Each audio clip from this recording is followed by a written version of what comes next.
Soy César Borda, pastor de Misión y Servicio Cristiano.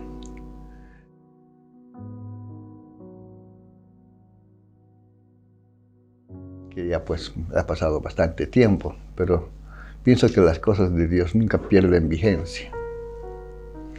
Y lo cierto es de que yo me convertí hace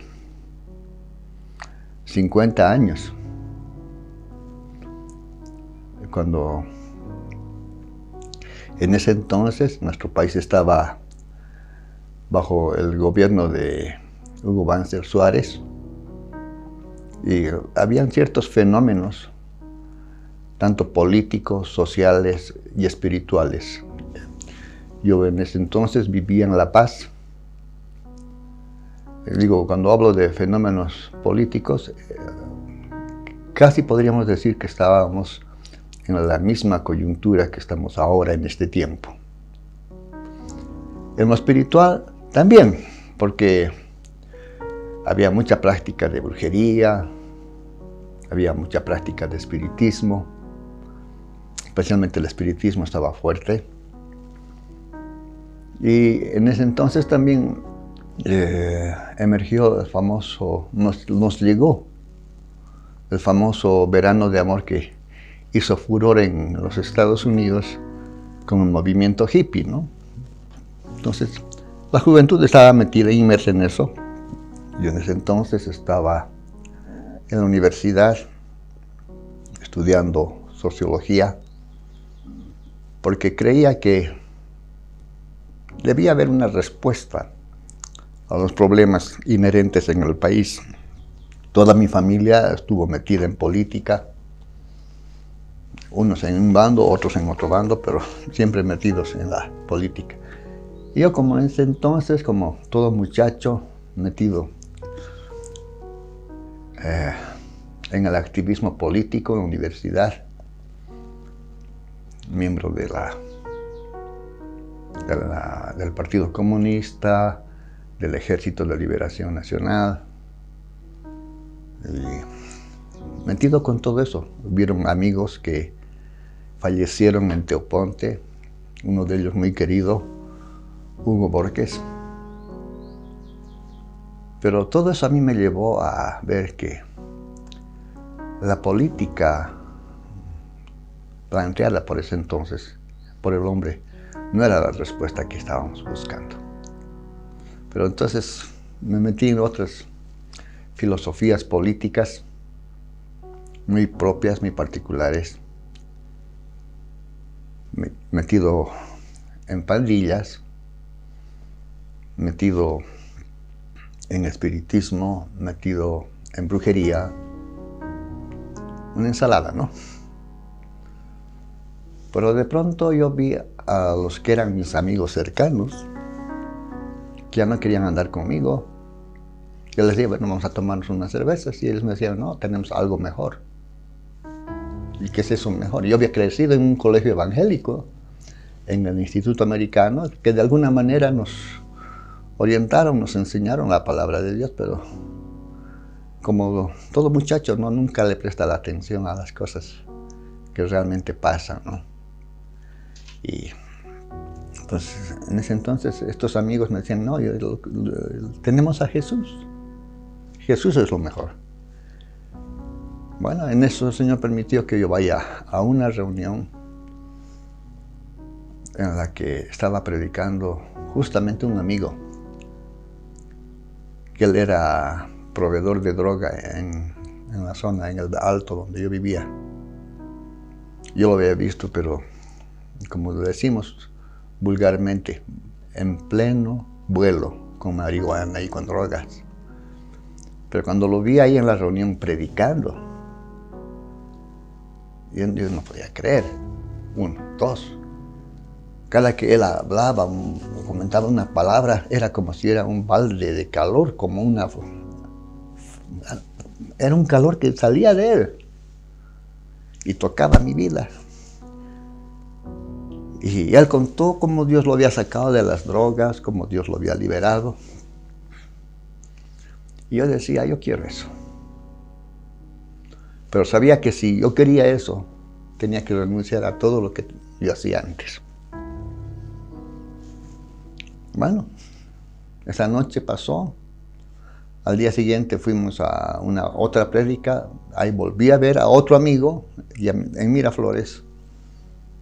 La prédica era en San Miguel, pero ese amigo era de Miraflores, que era uno de los proveedores principales de droga ahí en Miraflores, predicando. Y cuando él dijo, hagan una fila, el Señor va a hacer milagros, yo me quedé atónito porque los milagros era como repartir pan caliente. Entonces ahí me dijeron, ¿quieres recibir el Espíritu Santo? Ya, pues ni modo. Entonces fuimos, oraron por mí y no pasó nada. Yo dije, estos se han equivocado al rezar, no han rezado bien. Y entonces me dicen, vamos a echar fuera tus demonios. Ya les dije. A mí me dio risa, ¿no? Porque dije, ¿cómo van a creer en demonios en pleno siglo XX, no? Cuando empezaron a orar, me vino un acceso de tos, náuseas, y caí de cara al piso. Me levanté, yo estaba consciente, no estaba inconsciente. Dije, ¿qué me está pasando, no?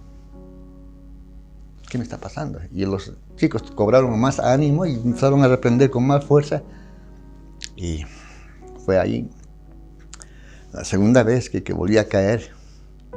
Y ahí pasé un buen rato en el piso. Me volví a levantar. Y cuando hice esa operación, yo tenía una melena larga. Lo vi a Jesús, caí otra vez al piso. Y no vi más nada, no sentí más nada. No hablé lenguas, no sentí calor, no sentí nada. Entonces yo dije, ¿qué será, no? Porque los otros oraban y recibían bautismo en el Espíritu Santo con lenguas y todo bien, ¿no? Pero yo no. Entonces, esa noche subí a la casa. El Señor hizo un milagro esa noche conmigo. Escuché la primera vez que escuché una de las prédicas de Julio César Rival. Y ahí Dios me sanó de la espalda. Tenía un problema en la espalda. Y bueno, al día siguiente me voy a donde los hermanos y digo, tengo unas ganas de orar. Y los nietos decían, aleluya, gloria a Dios. Y yo dije, estos están locos. Uno no puede decir nada que ya están con sus aleluyas, con su gloria a Dios. Entonces, le hablo a mi amigo, que él era el líder. Oye, Mike, le digo, quiero que ores por mí. Ya me dice. Y empezamos a orar. Y había una cosa negra dentro de mí. Y el Señor me habló que Dios debía arreglar dos situaciones con dos personas. Arreglé esas dos cosas vía teléfono. Y cuando de pronto el hermano me dice, seguí orando, vas a hacer. Cuando salió esa cosa negra, yo sentí que salió esa cosa negra de mí. Debe ser cualquier cantidad de demonios, ¿no? De inquilinos. Se metieron a unos perros y empezaron a pelear. Se fueron peleando los perros. Pero yo me quedé libre. Me sentí como una pluma. Wow, nunca he sentido esto. No importa si hablo lenguas, nada. Sentirme libre para mirar a la tuca, como dicen los campos. Al día siguiente otra vez voy donde este chico, le digo, óramelo por mí. Y me dice, no, ora tú. Como me chocó, ¿no? Porque dijiste que se cree dueño de las cosas de Dios. Y entonces nos fuimos con un grupo de hermanos a una escuelita que la usábamos para nuestras reuniones. Y nos pusimos a orar. Nos tomamos de la mano y empezamos a orar. Y lo único que me salía a mí era, Señor, gracias porque me has hecho libre. Lo único que me salía. Cuando de pronto empezamos a caer bajo el poder del Espíritu Santo, empezamos a caer, yo caí así como si fuera en cámara lenta, suavito. Todos cayeron. Estuvimos un buen tiempo y ellos se levantaron. Me vieron a mí, algo levantaremos al César, el César parece que se ha desmayado. Me agarran, me levantan y era como si el Señor hubiera dicho, yo quiero que el César esté en el piso. Caí de golpe, me golpeó mi codo y lo único que le dije al Señor, Señor, mi codo. Y empezó a hablar en lenguas. Al principio dije, ¿qué está pasando? Entonces ahí me acordé, no sé, me vino esta palabra, abre tu boca y yo la voy a llenar. Yo no conocía la Biblia. Entonces Dios empezó a darme lenguas. Y ahí empezó mi caminar con el Señor. Después fuimos a las prédicas en el estadio con Julio. Y estando en una de las prédicas, en la segunda prédica, un sábado, yo estaba en la gradería. Piccolo estaba a unos metros más allá que yo. Viene un hombre tullido, así tullido, que se arrastraba. Yo lo miré y dije, ¿cómo es? ¿Cómo somos? ¿No? A pesar de que estamos viviendo el poder de Dios, cuestionamos, ¿no? A Dios. Lo miré. Y Julio predicó ese día, dijo, los que están enfermos, en este momento el Señor Jesús está acá, está empezando a sanar, tóquense donde les duele. El hombre empezó a tocar sus piernas. Estira una pierna, la encoge. Estira la otra pierna, la encoge. Estira las dos, las vuelve a encoger. Se pone de cuclillas, se para y empieza a gritar, me he sanado, me he sanado.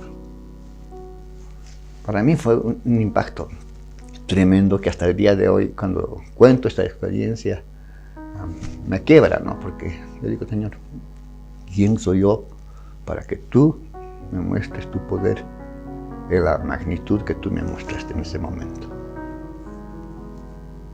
Ya después vimos más milagros, ¿no? Pero así, de frente, fue impresionante. Después vinimos a Cochabamba, el Señor hizo milagros. Julio predicó a las 5 de la tarde, se fue, pero los milagros seguían hasta las 8, 10, 11 de la noche en la Coronilla. Ese día estábamos bajando con un hermano de Santa Cruz a un ciego y le digo, ¿cómo estás? Le digo, ah, bien. Me dice, ¿y cómo es tu bien? Le digo, que lo estoy viendo al cojo de aquí adelante. Me dice. El Señor le devolvió la vista y cosas así que hemos ido viviendo. En ese interín, bueno, para mí Jesús fue lo máximo. Pasamos un tiempo duro en La Paz con la iglesia, porque de pronto se pararon los milagros, se paró todo. Yo le dije, ¿cómo vamos a esperar milagros si no estamos orando, no? Y Dios habló que debíamos orar, entonces teníamos el tiempo de oración. Había un grupo que nos llamábamos, autodenominábamos los de cama adentro. O sea que si el Señor nos llamaba a las 12 de la noche, estábamos ahí. Bueno, pero teníamos nuestro horario, era de 8 a 6 de la tarde, orando, full. Y habían cosas lindas, no digo que... Habían cosas bien lindas que pasaban. Y en eso, me acuerdo, en el mes de abril, llegó este hermano Juan Carlos Ortiz con otro hermano de la Argentina, Ángel Negro, y ellos predicaron, tuvieron un tiempo de predicación en La Paz. Pero cuando fuimos a verlo a Juan Carlos Ortiz, en ese entonces Juan Carlos Ortiz era como el Dante Gebel de ahora.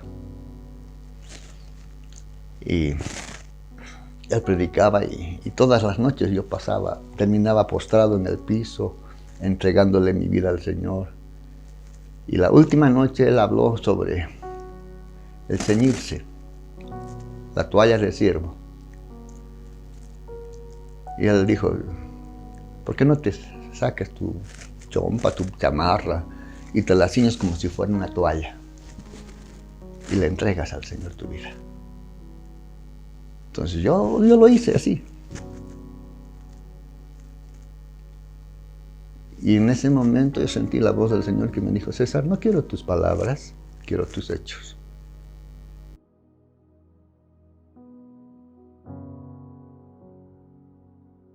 Tuvimos una reunión en la casa en ese entonces, Toto Salcedo estaba al frente del grupo.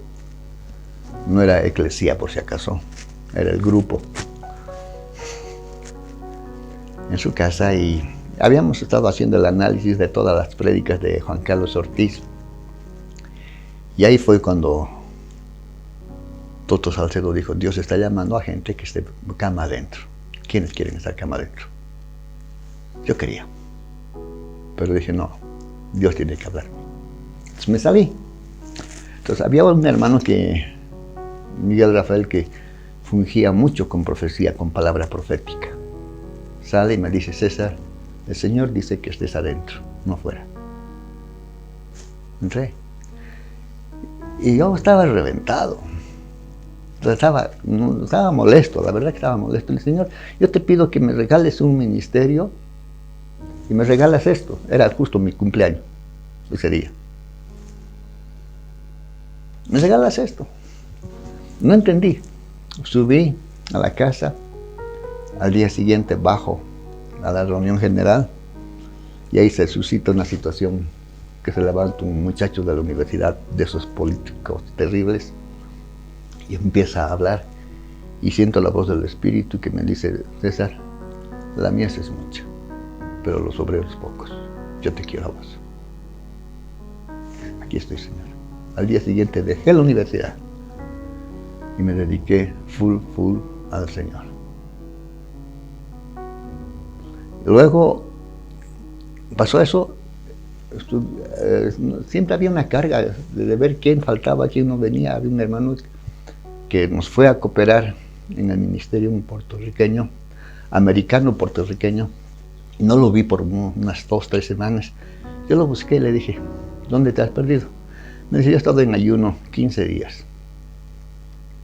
Y el Señor me ha dicho que tenemos que ir a Cochabamba. No me dijo, si quieres, tenemos que ir. Yo le dije, si el Señor dice, me tiene que hablar a mí. Entonces nos pusimos en oración y Dios confirmó, dio palabra, 1, 2, 3 veces, 4 veces, para que yo venga a Cochabamba. Vinimos acá y empezamos la obra. Y Dios nos dice, ¿sabes qué? No quiero que salgan a predicar. Nos trae Cochabamba y nos dice que no salgamos a predicar, está loco. Yo voy a traer a la gente. ¿Y cómo qué? Dios nos fue trayendo. Un día, me acuerdo, estuvimos tomando té con algunos hermanos que ya nos habíamos relacionado y tocan el timbre. Y eran 2 chicas del Alemán Santa María. Me dice, vive el hermano César Borda acá. Nadie me conocía, ¿no? Entonces me digo, sí, soy yo, les digo. ¿Y en qué puedo servirles? Queremos que nos prediques. Pues pase. Entonces entraron. Al día siguiente teníamos a toda la promoción del Alemán Santa María. Ahí empezamos a predicar, después empezamos con el Colegio Sucre, el Colegio Bolívar, Colegio Santa Ana, después el Colegio del Instituto Americano, La Salle, después la universidad, después el famoso pero nunca bien ponderado irlandés. Ahí se convirtió, fue uno de los grupos más lindos que el Señor tocó ahí. Se convirtió Silvia Lanetti, se convirtió Evelyn Peró, se convirtió Carmen Asbun. Fue lindo, muy lindo lo que Dios hizo.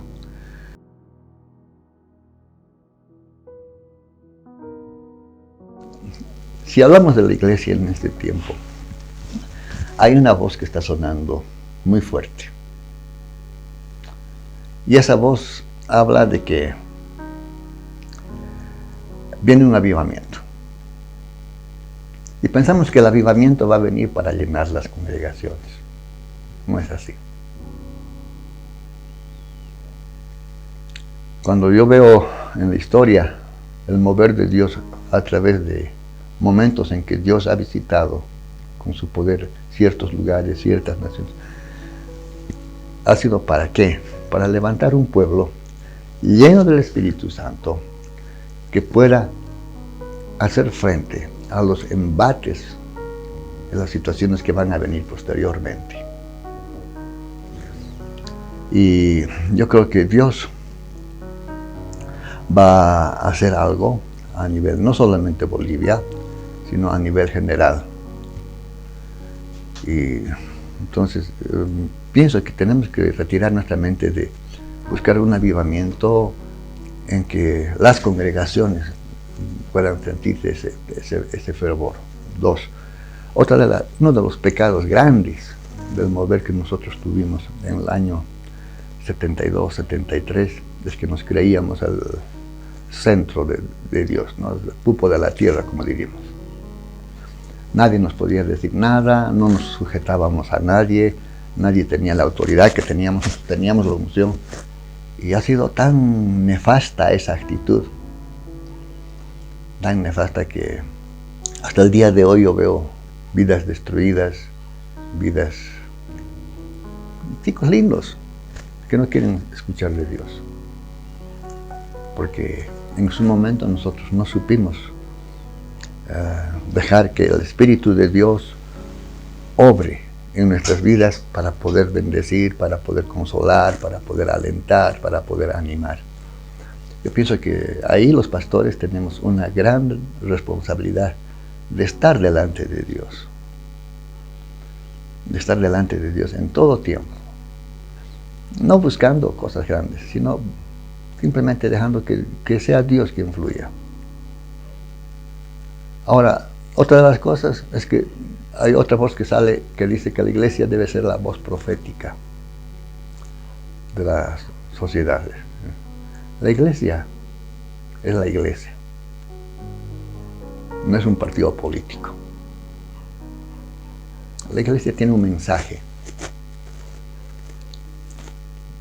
La política está centrada en las cosas que están sucediendo políticamente. Pero lo que Dios nos ha hablado en este tiempo a nosotros es que nosotros como iglesia estamos acá con dos objetivos grandes: extender el reino de Dios a través de la predicación del Evangelio, establecer el reino de Dios a través de la enseñanza de los principios del reino en la vida de los hermanos. Porque la iglesia es el pueblo de Dios. Tenemos otra cultura, otra meta, otros horizontes. Tenemos que afinarnos en lo que Dios quiere, en predicar el Evangelio y en establecer, enseñando los principios de Dios en nuestras vidas y en la vida de los hermanos.